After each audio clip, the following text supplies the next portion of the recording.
गोजोन फुंबिलि एसबी बड निउज चेनेलखौ अनसायग्रा गासैबो रायजो राजा नोंथांमोननिसिम आंनि गोसो गोरबोनिफ्राय खुलुमनायखौ जासिहरग्रोनाय थाबाय आं सिबि रानि ब्रह्म नोंथांमोना सानसेयारि खौरां नायनो मोजां मोनोबा बे चेनेलनि गेजेरजों नोंथांमोना सानफ्रामबो सानसेयारि खौरांखौ मोननो हागोन थुदो बिदिबा दिनैनि सानसेयारि खौरांखौ जागायजेननोसै गुवाहाटीनि शंकरदेव कलाक्षेत्रआव मैया बिसाया 6थि बड' फिल्म एवार्ड खुंदों।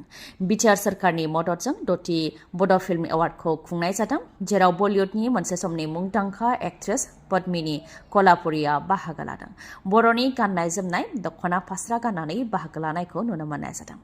बिटिआरनि गाहाय प्रमद बर' बिथाङाबो बेयाव बाहागो लादों। बाहागो लानानै बिथाङा बुंथिदों दि 1980 मायथाइनिफ्राय लानानै बर'नि सावथुन मुलुगा गोबां जौगाबाय।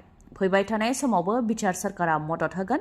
देग्लायबो गेस्ट हाउस लुनो थाखाय 1 कौटि रां सेंसन होबाय आरो बिसानि मावख' लुनो थाखाय 1 कौटि रां होनाय जागोन होननानैबो फोरमायथिबावो प्रमद बर' बिथाङा।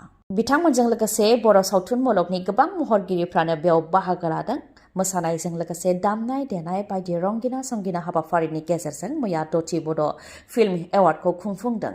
गुवाहाटीनि शंकरदेव कलाक्षेत्रआव 6थि बड' फिल्म एवार्डखौ खुंफुंनाय आरो बलिउडनि एक्ट्रेस पद्मिनी कलापुरी बिथांखौ हांख्रायहरनायनि सायाव फोरमायथिदों दि जाहाथे बर' सावथुन मुलुगनि सोमोन्दै गोबां रायजो राजाफोरनो मिथिहोनो हायो आरो बलिउडसिमबो जाहाथे मिथिहोनो हायो, बेनि थाखायनो पद्मिनी कलापुरीखौ हांख्रायहरनाय जादों होननानै फोरमायथिदों। पद्मिनी कलापुरी बिथाङाबो बर' फिल्म एवार्डआव बाहागो लानो मोननानै जोबोद गोजोननाय मोननायखौ फोरमायथिदों आरो जेरैबायदि अनसायनाय मोन्दों बेखौ गोजोननाय मोन्दों होननानै फोरमायथिदों आरो गले गले फैबावनो गोसो जानायखौ फोरमायथिदों बिथाङा। बिटिआरआव फरेस्टार 1 आरो फरेस्ट गार्ड साख्रियाव थिसननो थाखाय रिटेन एग्जामिनेशननि नटिसखौ फोसावदों बड'लेण्ड इउनिभार्सिटिनिफ्राय। सेन्ट्रेल सेलेक्शन बर्डआ फरेस्टार 1 आरो फरेस्ट गार्डनि आनजाद खुंनो थाखाय बड'लेण्ड इउनिभार्सिटिनो बिबान होनाय लेखायै बेनि सायाव बिथा खालामनानै एग्जामिनेशन कन्डाक्ट कमिटिआ थांखि लाबाय आरो बे थांखिखौ बिथांमोना गांसे नटिफिकेशननि गेजेरजों फोरमायथिदों। फरेस्टार 1 नि थाखाय 8 डिसेम्बर 2024 मायथाइयाव आनजाद खुंनो थाखाय थांखि लानाय जाबाय आरो फरेस्ट गार्डनि थाखाय 15 डिसेम्बराव आनजाद खुंनो थाखाय थांखि लानाय जाबाय। एडमिट कार्डखौ मोननै वेबसाइटआव मोननो हागोन। वेबसाइटआ जाहैबाय beunip.edu.in आरो centralselectionboard.com। फरेस्टार 1 नि थाखाय एडमिट कार्डखौ 26 नभेम्बर अदेबानि दिनैनिफ्राय मोननो हागोन बा डाउनलड खालामनो हागोन आरो 3 डिसेम्बरा जोबथा अक्ट'। फरेस्ट गार्डनि एडमिट कार्डखौ 28 नभेम्बरनिफ्राय डाउनलड खालामनो हागोन आरो जोबथा अक्ट'आ 6 डिसेम्बर। दैयावबो रुया, देख्रुबबाबो हाया। गोबां बार देख्रुबनायनि गेजेरजों उनावसो हादों। बेबायदि टेब्लेटखौ जानानै सासे सुबुङा खैफोदाव गोग्लैदों। नंगौ, जों फ्राय गासैबो सुबुङानो मुलि बाहायो, नाथाय मुलि बाहायनाय बा जानायावबो सांग्रां जा। गुबुन गुबुन मुवा बेसादफोरा गाज्रि बा 2 नम्बर ओंखारनाय बायदि मुलिनि गेजेरजोंबो जोंनि जिउजों गेलेनाय जागासिनो दङ। लखिमपुरनि सासे सुबुङा गेसनि मुलि जानानै खैफोदाव गोग्लैनो गोनां जादों आरो मुलिनि गेजेरजों दि जोंनि जिउजों गेलेनाय जागासिनो दं बेयो फोरमान जादों। भुगिनांनाय बिथाङा फोरमायथिनाय बायदिब्ला गेस जानायनि थाखाय बिथाङा फुंनि 9 रिंगायावनो टेब्लेटखौ जादोंमोन, नाथाय बेलासिनि 2 रिंगायाव गोबाल' मोननायाव गोबादों, जेराव टेब्लेटआ गथायैनो ओंखारबोफिनदों होननानै फोरमायथिदों।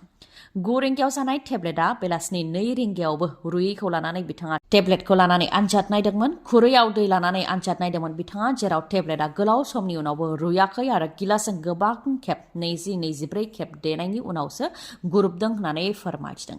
बेनिखायनो मुलि बाहायनायाव जाहाथे सांग्रां जायो बेनि थाखाय खावलायदों।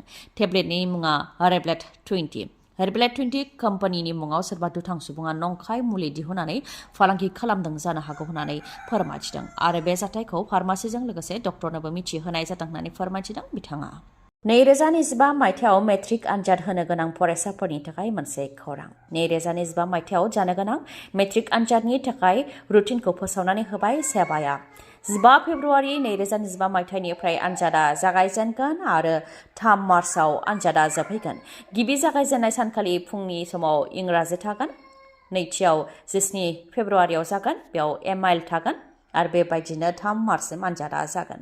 प्रेक्टिकेल आनजादा 21 आरो 22 जानुवारियाव जागोन। उत्तर प्रदेशआव पुलिस आरो सुबुंफोरनि गेजेराव दुंहाव थासारि। पुलिसनि गुलि गावनाय आरो बुनायजों दासिम 4 सुबुङा जिउ खोमानो गोनां जाबाय। ओजोंहाय सुबुंफोरनि गाग्लोबनायाव पुलिसनिफ्रायबो गोबां जोखोम जानो गोनां जादों। रिपर्टनि बायदिब्ला 28 पुलिसा जोखोम जानो गोनां जादों। बेनि मादाव सासे कनस्टेबलआबो गोब्राबै जोखोम जानो गोनां जादों। ओजोंहाय दुंहाव थासारिनि सायाव बिथा खालामनानै 28खौ एरेस्ट खालामनाय जादों आरो 800नि हेंथा एफआइआरबो होनाय जादों। थासारिखौ नोजोर होनानै स्कुल कलेज गासैखौबो बन्द खालामथ'नो गोनां जानायजों लोगोसे इन्टारनेटखौबो बन्द खालामनो गोनां जादों। फोरमायथिनो गोनांदि उत्तर प्रदेशनि साम्बालाव थानाय मुगलनि समनि शहीद जाम्मा मस्जिदखौ लानानै बे दुंहाव थासारिया जादों। शहीद जाम्मा मस्जिद थानाय ओनसोला सोरनि बेखौ नायबिजिरनो थाखाय कर्टआ बिथोन होनायनि उनावनो बे दुंहाव थासारिया जादों। कर्टआ बिथोन होनाय लोगो लोगोनो सहिल इकबाल आरो जियाबुर रहमान बिथांमोन बायदि दैदेनगिरिफ्रा माखासे बिबुंथि होनायनि उनावनो रायजो राजाफोरनि गेजेराव मोनसे खुद्रिनाय सोमजिदों होननानै अजद होदों, जायनि थाखाय पुलिस आरो रायजो राजानि गेजेराव गोख्रों दावहाया जादों होननानै फोरमायथिदों। शहीद जाम्मा मस्जिदखौ लानानै दान्थे बिदान्थेया गोलाव समनिफ्रायनो जाबोदोंमोन। हिन्दुफ्रा दाबि खालामनाय बायदिब्ला बे ओनसोलाव हिन्दुफोरनि थानसालिसो दंमोन। ओजोंहाय मुस्लिमफोरा बेखौनो दाबि खालामदों दि शहीद जाम्मा मस्जिदआ सिगांनि समनिफ्रायनो दङ होननानै। बेनिखायनो बे ओनसोला सोरनि बा बे हाया सोरनि बेखौ नायबिजिरनो थाखाय कर्टनिफ्राय बिथोन होदोंमोन।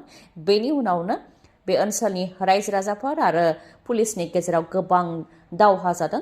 गुलि गावनाय, लावथि सिबनाय, अन्थाइजों गाग्लोबनाय बेफोरबायदि जाथाय जादों। थासारिखौ सामलायनो थाखाय टियार गेस गावनायजों लोगोसे गुलिबो गावनो गोनां जादों। ओजोंहाय रागा जोंनाय रायजो राजाफ्रा गारि मटराव अर सावनानै होनायजों लोगोसे अन्थाइ खुबैनानैबो गाग्लोबदों, जायजों 28 पुलिसफोराबो जोखोम जानो गोनां जादों। गुगोल मेपनि सायाव नोंथांनि फोथायनाया बेसेबां? बबेबा दाबसे गोदान जायगायाव थाङोब्ला जोङो गुगोल मेपनि मददनि गेजेरजों थांनो गोनां जायो। नाथाय गुगोल मेपआबो गोरोन्थि दिन्थिनो हागौ आरो गुगोल मेपनि गोरोन्थि दिन्थिनायनि थाखाय गेदेर खैफोदबो जानो हागौ। थिग बेबायदिनो उत्तर प्रदेशनि बारेली जिल्लायाव जादों मोनसे गिख्रंथाव जाथाय। गुगोल मेपनि गोरोन्थि लामा दिन्थिनायनि थाखायनो 3 सुबुंफोरा जिउ खोमानो गोनां जादों। आबुङै लुफुंजायै गंसे दालांखौ लामा दिन्थिनायनि थाखायनो हरनि समाव दालांनिफ्राय गोग्लैनानै थैनो गोनां जादों 3 सुबुङा। गुरुग्रामनिफ्राय बारेली फारसे थांबाय थानाय समावनो बे जाथाया जानो मोन्दों। बारेली जिल्लानि फारिदपुराव जानो मोन्दों बे जाथाया। 3 सुबुङा हाबा जानो थाखाय गारिजों मोनानि समाव थांबाय थादोंमोन। बे समावनो बिथांमोनहा आबुङै लुफुंजायै लामाजों थांबाय थानानै रामगंगा दैमायाव गोग्लैहैदों। 50 फिट गोथौआव गोग्लैदों, जायनि थाखाय बिथांमोनहा थैनो गोनां जादों। जायनाखि बे जाथाया मोनायावनो जादोंमोन, बेनिखायनो बिथांमोनखौ रावबो नुवाखैमोन। अखानायै फुंनि समावसो बिथांमोनखौ नुसनदों। उनाव बिथांमोननि गारियाव सिग्रोमनायाव बेखौनो हमनो हादों। बिथांमोनहा गुगोल मेप बाहायदोंमोन आरो गुगोल मेप बाहायनायनि थाखायनो बे जाथाया जानो मोन्दों। जिउ खोमानांनाय सुबुंफोरा गुरुग्रामनि सिकिउरिटि कम्पानिनि मावथिफोरमोन। मुङा फारि, बिबेक, अमित आरो गुबुन सासे। दिसपुरजों लोगोसे बिटिसिआवबो सोरखार दानो सिमां नुदों कंग्रेस दलआ। थारैनो कंग्रेसनि सिमाङा मोगथाङाव जाफुंगोन ना? आरो मा इस्युखौ लानानै कंग्रेस दलआ बिसायख'थिखौ गेलेगोन? बेनि सायाव फोरमायथिदों कंग्रेसनि दैदेनगिरि गर्जन मुसाहारिया। उफ्रा बिधानसभा बिसायख'थियाव जेननायखौ लानानैबो गर्जन मुसाहारि बिथाङा बिबुंथि होदों। बिथाङा बुंथिदों दि कंग्रेस दलआ बुथ, मण्डल, ब्लक कमिटि बेफोराव थागथियारि बा साखाफारा नङामोन आरो लकसभायावबो बेबायदिनो बारहोनो गोनां जादोंमोन। बेनि अनगायैबो माखासे दोलोनि फारसे जाहाथे रायजो राजानि इन्टारेस्ट जाया, बेनि थाखाय कंग्रेसनि भटारखौ लाखिनो थाखाय बिजाथि होनाय जादों होननानै फोरमायथिदों। जुदि बिजाथि होआमोनब्ला ब्लेंक थांगौमोन, अदेबानि लांदां थांगौमोन आरो बेबायदि जायोब्ला नेशनेल पार्टिनि मुङा मोजां जानाय नङामोन होननानैबो बुंथियो गर्जन मुसाहारिया। लोगोसे बिजेपिखौ लानानै रायजो राजानि सिगाङाव सांग्रांथि होनो नाजादों होननानैबो फोरमायथिबावो। बिजेपिया हाग्रामा महिलारीनि BPF, प्रमद बर'नि UPPL आरो जायनाखि रन्जन दैमारिखौ उदां खालामनो थाखाय नाजागासिनो दं। जुदि उदां जायोब्ला बेनि गेजेरजों आलदायै आफाद जोनोम जाहोनानै 3 दोलोखौ लानानै बिटिसिखौ दखल खालामनो थाखाय सिरियै नाजादों होननानैबो फोरमायथियो। बेनि अनगायैबो बुंथिबावदि थांनाय 17 बोसोर हाग्रामा महिलारीनि सोरखारनि समाव कंग्रेसआ BPFनि सोमावसारग्राफोरनो खाबु होदोंमोन। बिटिसिखौ फेदेरदोंमोन, नाथाय दा बिजेपिया BPFखौ जोगारबाय। UPPLखौबो आखाइ खाख्रबनाय बायदि खालामदों। प्रमद बर'नि मोनसेबो बाथ्राया सोलिया। हिमन्त बिश्व शर्मानियासो जायो होननानैबो बुंथिबावो। फैबाय थानाय समाव बिटिसि बिसायख'थियाव BPF, UPPLखौ बिजेपिनिफ्राय रैखा खालामगोन आरो बे मोननै दोलोखौ लानानै आरो बर'नि मेलेमजिबिफोरखौ लानानै कंग्रेसआ बिटिसिआव सोरखार दागोन होननानैबो बुंथियो आरो 2026 मायथाइयाव आसामावबो सोरखार दागोन होननानै बुंथियो। माइ इस्युखौ लानानै रायजो राजानि सेराव हाबगोन, बेनि सायावबो बिथाङा बुंथियो दि बिथांमोनहा मोनसेबो बर' हारिनि बेलायाव दांजेनाखै। BTRनि दफाया आबुं जायाखै। बर' हारिखौ गेरेमसा हारि दानाय जायाखै जोंनि फिसाफ्रा साख्रि मोनाखै रायजो राजानो मावनानै जानो खाबु होआखै होननानैबो बुंथियो आरो बेफोरखौ लानानैनो बिसायख'थिखौ गेलेगोन होननानै फोरमायथियो गर्जन मुसाहारिया नोंथांनि मेगनाव जेंना जादों नामा जुदि जेंना जादोंब्ला आरो नोंथाङा मेगननि मोजां डक्टर नागिरदोंब्ला नोंथांनि थाखाय मोजां खौरां बङाइगावनि आइ हस्पिटालाव फैगोन सिनियर आइ स्पेशलिस्ट डक्टर प्रबिन बसुमतारी बिथाङा एम्स निउ दिल्लीनि बारग' एसआर आरपिसि आरो दिल्ली जिएनसिटिनि बारग' आइ कनसालटेन्ट डक्टर प्रबिन बसुमतारीनि अनगायैबो मेगननि डक्टर आश्राफुल आलम आरो डक्टर मेघाली शर्माखौबो बङाइगावनि आइ हस्पिटालाव नोंथांमोनहा मोननो हागोन लोगोसेनो कम्पिउटार पेकनि गेजेरजों केटारेक्ट सार्जारि खालामनो हागोन जेराव जेबो सानाय गैयालासे सुथेनाय गैयालासे आरो गोख्रैनो गाहामाव फैफिननायखौ नोंथांमोनहा मोननो हागोन आबुं थङा जाहैबाय बङाइगाव लवार आसाम हस्पिटालनि उल्था दिगाव बास स्टेन्डनि साखाथियाव फुंनि 10 रिंगानिफ्राय मोनाबिलि 7 रिंगासिम मेगननि डक्टरखौ मोननो हागोन बे बङाइगावनि आइ हस्पिटालाव माबाफोर सुलुं लानो गोसो दंबावोबा नोंथांमोनहा 6900949900 बे नाम्बाराव खौरां लाहरनो हागोन गोजोन्थों खौरांखौ जोबजासे नायनायनि थाखाय गोजोन्थों नोंथाङा दासिमबो एसडि बड' निउस चेनेलखौ साबस्क्राइब खालामनानै लायाखैबा गोख्रैनो साबस्क्राइबखौ खालामनानै लादो आरो बेल आइकनखौबो क्लिक खालामदो जाहाथे खौरां फोसावनाय लोगो लोगोनो नोंथांनाव गिबिसिन आंनि खौराङा सौहैयो गोजोन्थों